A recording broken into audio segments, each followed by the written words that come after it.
Anandnagari news, आपल्या हक्काचं व्यासपीठ।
की सुरुवातीला मी या सर्व लोकांचं मी स्वागत करतो, पण स्वागत करत असताना हा जो शेतकरी मेळावा इथे जो आयोजित केलेला आहे तो एका विशिष्ट अशा ऐतिहासिक क्षणाच्या पार्श्वभूमीवर अरेंज केलेला आहे। आपल्यापैकी किती लोकांना माहिती आहे किंवा माहिती नाही मला माहिती नाही, पण रयत शिक्षण संस्थेच्या स्थापनेचा हे वर्ष जे आहे हे वर्ष हे शताब्दी वर्ष आहे आणि या शताब्दी वर्षामध्ये आपण हा शेतकरी मेळावा आयोजित केलेला आहे।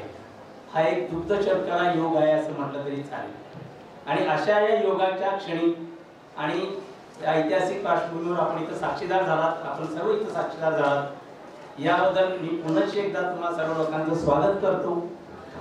मित्र आणि मैत्रिणी, गेले 2 वर्ष झाले आम्ही आजच्या या दिवसाची वाट पाहत आहोत। माननीय प्राचार्य डॉक्टर विद्यालयात बरेचसे उपक्रम चालू असतात। शासनमान्य माती आणि पाणी परीक्षण प्रयोगशाळेची उभारणी, परिसरातील शेतकऱ्यांना आनंदवन प्रयोगवन हे पुस्तक आणि गुलाब पुष्प शिके त्यांना प्राप्त झाली आहेत। याबद्दल महाविद्यालयाच्या वतीने 4 आनंदवन प्रयोगवन पुस्तक देऊन याबद्दल त्यांचा या ठिकाणी सन्मान होत आहे आणि महाराष्ट्र राज्याचा 2008 चा कृषीभूषण हा पुरस्कार त्यांना मिळाला। 500 पेक्षा अधिक व्याख्याने सेंद्रिय व आधुनिक शेतीवर दिल्याबद्दल त्यांना महाविद्यालयाच्या वतीने मग भुईमुग पिकाचं वैशिष्ट्य काय, ज्या ठिकाणी आपण त्याचा तण कंट्रोल करायच्या वेगळ्या पद्धतीत तिसऱ्या दिवसाच्या कोळपण करून घ्या, सगळं असेल ते फुलं लागायच्या संपवा, उत्पादन तुमचं भुईमुगाची उत्पादकता काय कल्पना आहे आपल्याला। आज जिथं एकरी 10 ते 12 पोती शेंग निघते शेतकऱ्यांची, तिथं खरं उत्पादन 75 पोती निघतं। 12 पोती कुठं, 15 पोती कुठं, 75 पोती कुठं। ही भुईमुगाचं पोटेन्शियल आहे, भुईमुगाची ताकद आहे। आपण म्हणतो ना बघा, अरे पोरगं भयंकर हुशार होतो पहिला, आताच काय करत नाही बघा। तक्रार काय साई वडिलांची, भयंकर हुशारांचं पोरगं पण करत नाही, म्हणजे कॅपॅसिटी असती ते अभ्यास करत नाही। तसं भुईमुगाची कॅपॅसिटी आहे 100 पोत्याची, पण आपल्याकडे येतात 15 पोती, कारण त्याचं शास्त्र आपण समजून घेतो। तसं प्रत्येक पिकाचं शरीरशास्त्र आपण समजून घेतलं पाहिजे आणि ह्या शरीरशास्त्राप्रमाणे जर आपण चाललो तर लिलया हे कसं आहे।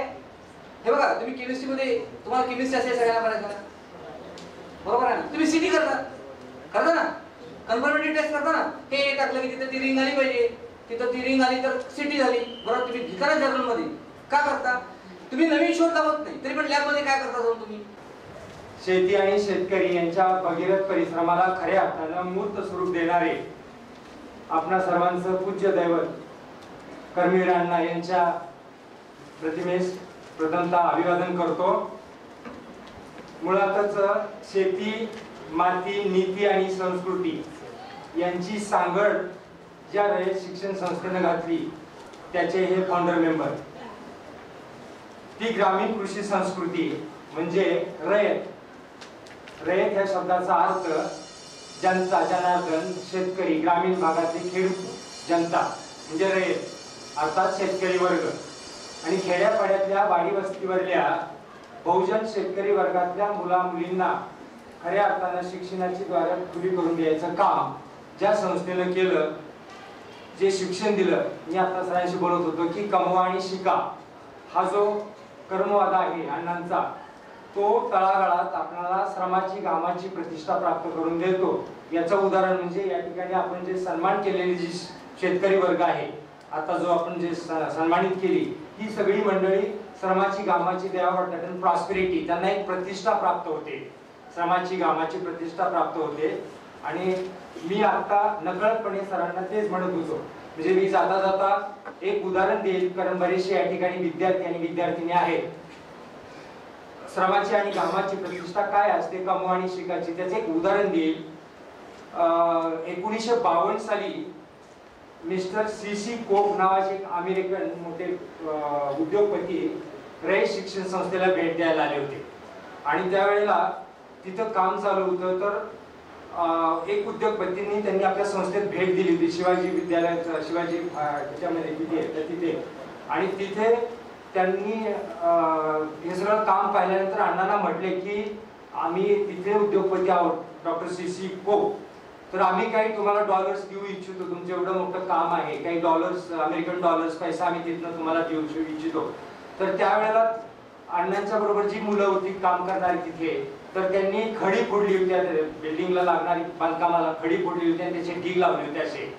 आणि त्यांनी त्या ढिगाकडे बघत सांगितलं, त्या कोकना सांगितलं की दीज आर माय डॉलर्स. एक लेख लिहिलाय, त्याच्यामधला हा एक पॅराग्राफ मी तुम्हाला वाचून दाखवतोय की विज्ञान आणि अध्यात्माची सांगड. एका खेड्यातल्या कार्यक्रमामध्ये कर्मवीर अण्णांनी असं म्हटलं होतं की एका मुठीत माती आणि दुसऱ्या मुठीत पाणी घेऊन आपण चालायला लागलो तर पाण्याची मूठ रीती होईल, कारण पाणी मुठीत नाही तर पोटात घ्यायचं असतं आणि माती पोटात नाही तर मुठीत ठेवावी लागते. माझा शेतकरी नेहमी आजवर हेच करत आला आहे. हा युक्तिवाद, ही वाणी कर्मवीरांची खऱ्या अर्थानं आज माती, पाणी, मूठ, शेतकरी, खेड, पाड हे आज तुम्हा सर्वांच्या साक्षीने या ठिकाणी उभं राहिलेलं संपूर्ण म्हणजे माती पाणी परीक्षणाचा हा आजचा कन्सेप्ट आहे. एक शासनाची भूमिका म्हणजे सध्या जे अभ्यासामध्ये आणि दैनंदिन जीवनामध्ये जे काय आपल्याला जे बघायला मिळते त्याच्या पलीकडे काय थोडंसं राहून गेले. त्या थोडक्या वेळेमध्ये आता कसं आहे, उशीर झाल्यानंतर जेवणाची वेळ झाली की भूक लागते. भूक लागल्यानंतर काय होतं, भुकेल्या पोटी तत्वज्ञान ऐकून घ्यायला बऱ्यापैकी माणसं कमी असतात. म्हणजे असं माझा एक अनुभव की असं काय नाही. सरांना मी विचारलं की जेवणाची सुट्टी काय, तर सर्व आता सध्या शेती समस्याग्रस्त झालेली आहे. शेतीच्या समस्या फार मोठ्या प्रमाणात वाढलेल्या आहेत. शेतकऱ्यांना निसर्ग साथ देत नाही. त्याचबरोबर शेतीची जी काय आपल्याला आर्थिक जे खर्च आहे ते खर्च आणि रेशो असतो आपण खर्च आणि उत्पादनाचा गुणोत्तर ते जमत नाही. तर सर्वसामान्य अशी परिस्थिती निर्माण झालेली आहे. तर अन्न निर्मिती करायची आपल्याला तर सुपीक जमीन पाहिजे. तर विद्यापीठाने 1937 सालापासून संशोधन केलं, त्याच्यामध्ये ठरवलं की सुपीक जमीन पाहिजे की उत्पादन घ्यायला आणि अन्न निर्मिती करायला सुपीक जमीन पाहिजे. सुपीक जमिनीची व्याख्या काय आहे? सर्वसाधारणपणे सुपीक जमीन म्हणजे काय? सुपीक म्हणजे सुपीक, सु म्हणजे चांगलं पीक येऊ शकतं अशी जमीन म्हणजे ती. त्याच्यामध्ये एक 100% बेरीज केली. त्याच्यामध्ये माती ही सगळ्यात महत्वाची आहे आणि माती आणि पाणी हे सगळ्यात महत्वाचे अंग आहेत भारतीय शेतीचे. शेती प्रधान देश असल्यामुळं की माती हे सगळ्यात महत्वाचं आहे. त्याच्यामध्ये 100% बेरीज कशी केलेली आहे? त्याच्यामध्ये 45% मातीचे कण असावेत, 25% हवा असावी मातीमध्ये आणि 25% पाणी असावं, 5% सेंद्रिय पदार्थ असावे. किती सगळ्या सोप्या भाषेमध्ये 100%ची बेरीज कशी केली?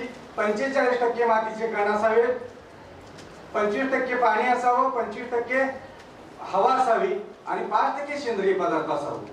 आता शेतकरी बांधव आहेत, हाडाचे शेतकरी आहेत, काही कृषी भूषण आपले शेतकरी इथं उपस्थित आहेत. शेतीमध्ये भरपूर तरी प्रयोग केले.